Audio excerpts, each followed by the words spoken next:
Okay guys, samahan nyo kami mag-spray ng bahay. Hindi lang halaman na ini-spray namin dito, pati bahay.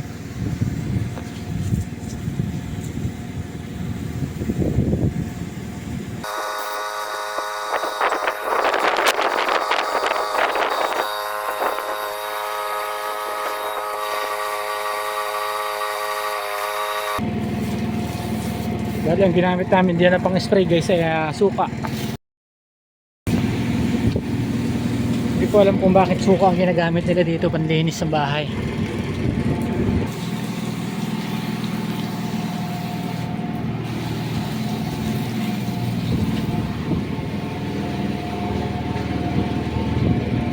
Ang tagal ni boss eh.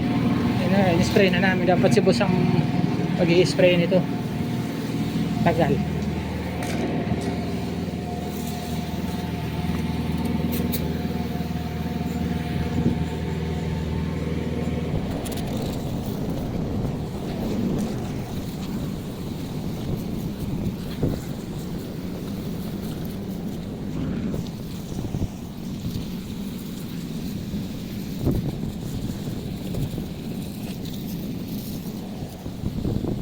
Ito guys yung pinang-spray namin, oh.